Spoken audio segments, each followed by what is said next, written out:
Welcome back to Media Week. Well, APN News and Media held its Investor Day this week, announcing it's set to introduce a metered subscription model in its Queensland regional media business. The model, expected to launch in the second half of the year, will be a first for an Australian regional publisher. Well, for more on this and other media moves on the stock market this week, Evan Lucas joins us now from IG. Evan, how did the market respond to the Investor Day? Unfortunately, it's a little bit muted in the fact that on the same day we actually saw a very large block trade. 4.4% of the shares changed hands at around about a 2.4% discount to the previous day's closing. So we didn't actually get a huge outlook, but as you alluded to, that they are changing a few little changes over there. The subscription definitely to regional Queensland was one. They did very clearly reiterate what they sort of said at their full-year numbers, sorry, their half-year numbers, which was things are ahead of this time last year. They're seeing around about a 6% upside from this time last year. However, costs are also up as they see things like 96 FM from Perth integrated in, and also increases at the Australian Radio Network with the fact that KISS is doing quite well and has seen also wages grow. But in general, they're seeing share growth moving up on the right side. They're well and truly ahead on margins with regards to advertising in the share of voice they have. Interestingly, the other part of it was the fact they are spending 35% of their revenue around radio and 24% on digital to really grow those markets. And they're the real driving points. That was the interesting thing that came out of APN. Evan, also watching Fairfax this week, there's some talk that perhaps they're preparing for more job cuts there.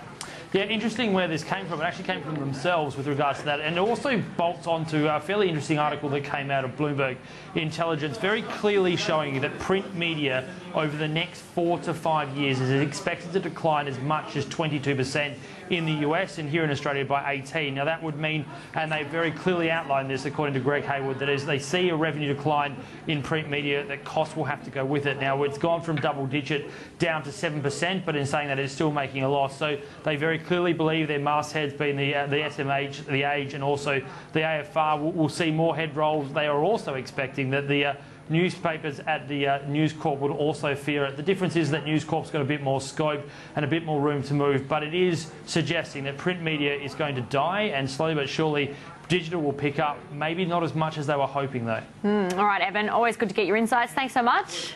Thanks, Ingrid.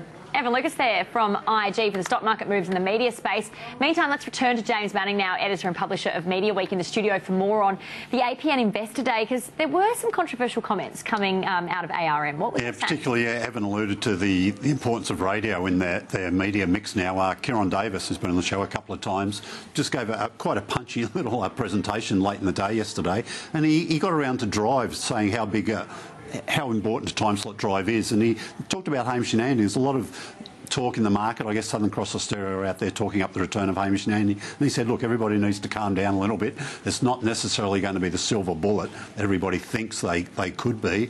He pointed out, look, the smaller audience they have in Sydney, courtesy of lower ratings in breakfast now. He said, look, breakfast is still a more critical slot than Drive. And he said also there's 4 national Drive shows in the market now. There was only one last time Hamish and Andy were doing Drive. There they are at the Logies. Interestingly, on stage with Dave Hughes, who's going to be one of their competitors in Drive. So those other shows are ARN's Drive shows, Hughesy and Kate.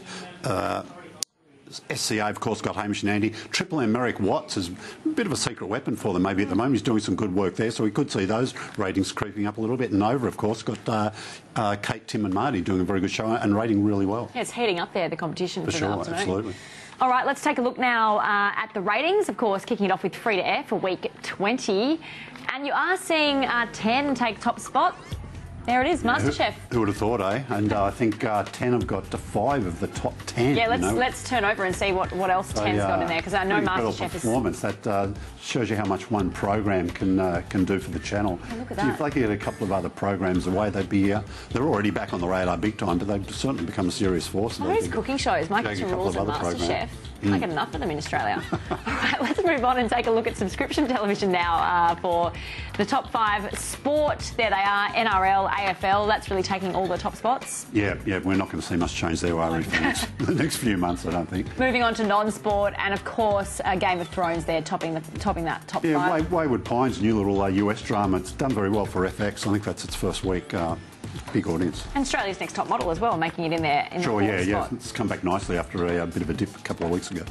All right, let's talk free TV, because it's released 2 pieces of research this week. What's it all about? Yeah, one's about they've did some calculations about their worth to the economy, and they said, look, it's something like they have a 1.5 billion. They spend 1.5 billion on content, and they have about 3.2 billion economic surplus.